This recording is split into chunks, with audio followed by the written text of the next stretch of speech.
Do as I say or get lost, my girlfriend screamed, trying to control my money. I just smiled, packed her bags, and threw them on the lawn. 3 days later, her mum called me crying. I, 32M Liam, always thought myself a patient bloke. Tolerant, perhaps excessively so at times. But everyone has their breaking point, don't they? Mine came when being yelled at about my money in my own flat. My girlfriend, Gemma, 29F, and I had been together nearly 2 years. The first year was brilliant, passionate, and fun. Gradually, things changed. Small remarks about my spending became demands. Her contributions to our household dwindled while her expectations skyrocketed. We didn't share bank accounts. I'd learned that lesson years prior. This was my place before she moved in 8 months ago. We'd agreed she'd cover groceries and utilities while I handled the mortgage and larger expenses. Seems fair, right? Except suddenly, utility bills were a bit much, and groceries became basics unless I chipped in for her fancier preferences. Meanwhile, she'd hint about needing a new laptop, designer handbag, or weekend breaks she expected me to fund. Last Friday pushed me over the edge. I received a decent bonus from work and mentioned it casually, thinking we could replace my aging telly or boost my savings. Gemma's eyes lit up. Oh, amazing! You know that spa weekend Nicola mentioned? We absolutely have to go. And I saw this stunning necklace online. I tried redirecting. Hold on, Gemma. I was thinking something more practical, maybe save most of it. Her expression shifted instantly. Practical? Are you serious? You get extra cash and your first thought isn't treating me? What's wrong with you? It's my bonus, Gemma. We can discuss doing something nice together, but I'm not spending it all on a whim. And definitely not solely on things you demand without a proper conversation. My demands? She scoffed. It's about us. Don't you want me happy? Don't you want me to look good? Your colleagues' partners have lovely things. This isn't about my colleagues, I stated evenly. This is about respecting my finances and making joint decisions. That's when she lost it. Proper shouting, accusations of selfishness and ingratitude. How I clearly didn't love her if I wasn't ready to spend my bonus on her desires. It culminated in the classic line, delivered at maximum volume. You'll do as I say with your money, or I'll get lost. You choose.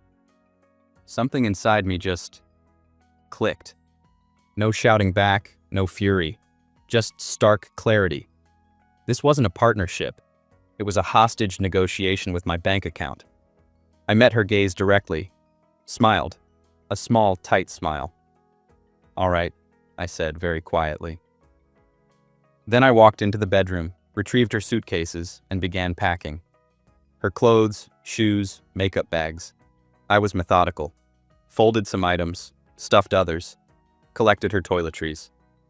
She followed, momentarily speechless, before resuming her tirade. Threats, insults, demanding to know what I was doing. I ignored her. Zipped the first suitcase, started on the second. Found sturdy bin bags for the overflow, cushions she'd insisted on, chargers, knickknacks. 20 minutes later, I carried everything to the front door.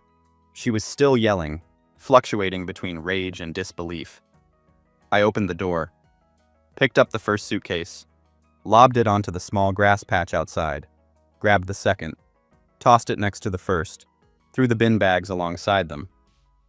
Turning back, she stood there, mouth agape. You said, do as I say or get lost, I reminded her calmly. I'm not doing as you say. So, I gestured towards the door. Get lost. I closed the door in her face, locked it, engaged the deadbolt, put the chain on.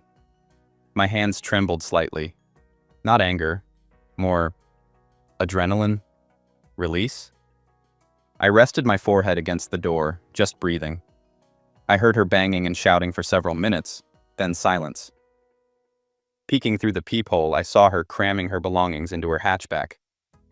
That was Friday night. It's now Tuesday afternoon.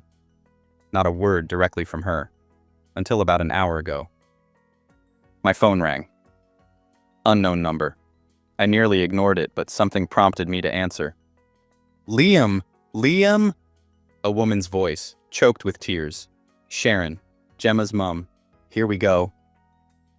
Update. Sharon was sobbing so hard I barely recognized her voice. Sharon, is everything all right? I asked neutrally. All right? How can you possibly ask that? She wailed. My poor Gemma, you chucked her out, onto the street, with nothing. Sharon, that's not accurate, I began firmly. Gemma presented me with an ultimatum regarding my finances. She screamed that I either follow her instructions or she'd get lost. I chose the latter. But she has nowhere to go, Sharon cried. She's been kipping on my sofa. She's heartbroken. You treated her like dirt. My internal monologue. She's 29, has a job and numerous friends. Don't give me that sob story. Outwardly, I said, she made her choice, Sharon. Her reaction when I didn't immediately hand over my bonus was extreme. We're clearly not compatible. Bonus? Sharon seized on that.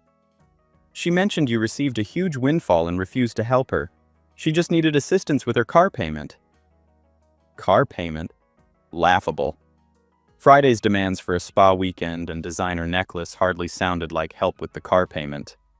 The assistance she demanded involved spending the entire bonus on non-essential items she wanted, instantly, without discussion, I clarified. And the ultimatum was her idea. Sharon wasn't listening. You men are all alike. Gemma loves you. You need to apologize and bring her back. That won't be happening, I stated firmly. The relationship is finished. Gemma can arrange to collect her remaining items. You expect her to come crawling back? Sharon shrieked. You owe her compensation for emotional distress.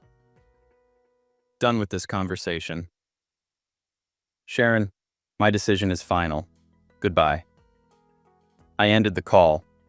My phone immediately erupted with texts from Gemma, oscillating between furious, "You'll regret this," and pleading, "Baby Pulse, call me, we can fix this." Interspersed were texts from Sharon calling me various names. I blocked both numbers. Then things got stranger. Tuesday evening, an email alert. An attempted $500 gift card charge on my Amazon account.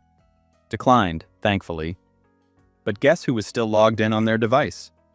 I immediately signed out all devices and changed passwords.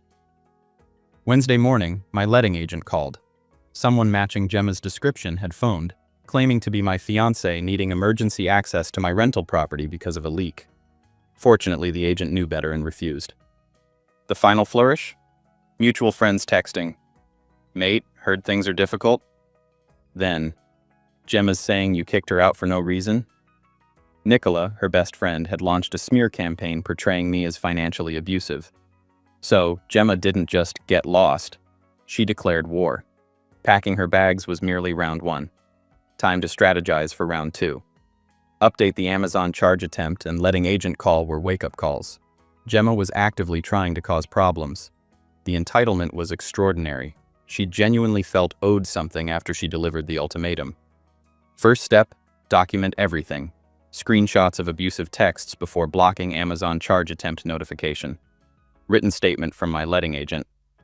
Texts from friends about Nicola's rumor mongering. Second step, security overhaul. Changed passwords on everything. Banking, streaming services, social media. Enabled two-factor authentication everywhere. Checked my credit report. All clear.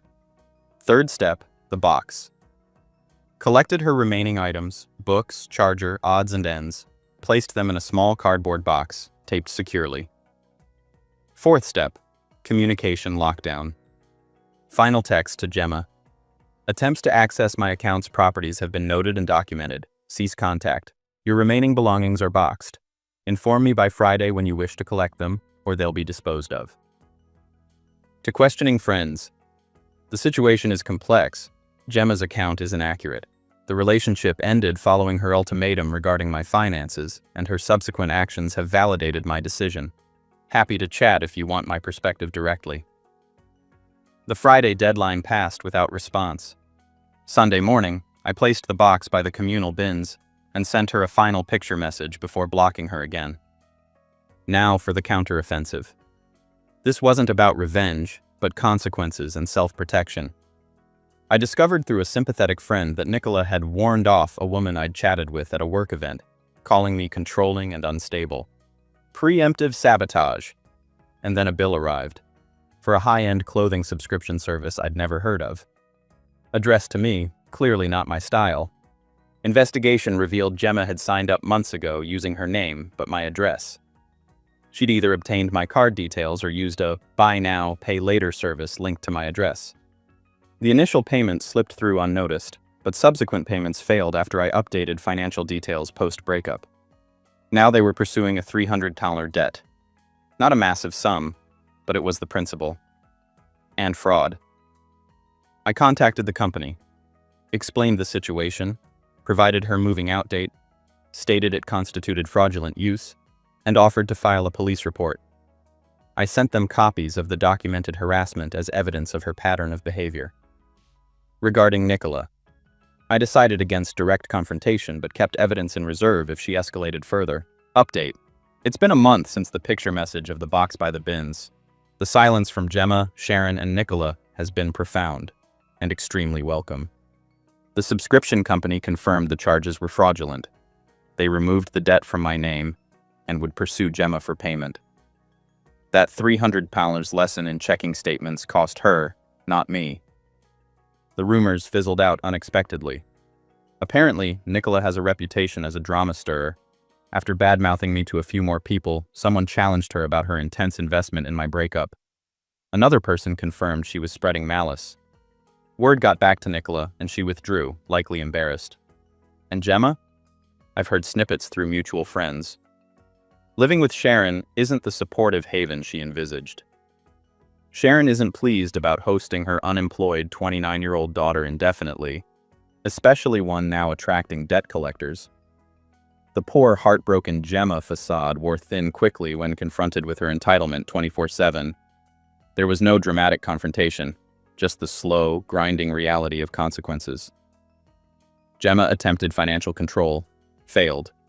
Tried manipulation, failed. Attempted fraud, failed, and now owes money. Tried using friends to attack me, failed and damaged those friendships. She received silence, blocked numbers, and the mundane repercussions of her choices. Was it satisfying? Yes, in a quiet sense. Not explosive revenge, but watching a poorly constructed edifice collapse under its own flaws. She craved drama and control. She received indifference and bills. Do I feel bad? Occasionally, a small pang of sadness arises that someone I once cared for revealed such a character. Then I recall the screaming, the demands, the attempts to defraud me, and the feeling dissipates. I used part of that bonus to buy myself a new television. Set it up, ordered a takeaway curry, opened a beer. Felt good. Peaceful. Moving on now. Focusing on work, reconnecting with friends Gemma had subtly isolated me from, enjoying the absence of financial arguments. Life feels lighter. Perhaps I'll date again eventually, but not for a while. I certainly know which red flags to watch for now, especially the ones screaming about money. So, that's the tale. No grand Hollywood conclusion. Just an ordinary bloke reclaiming his peace after dealing with truly next-level entitlement.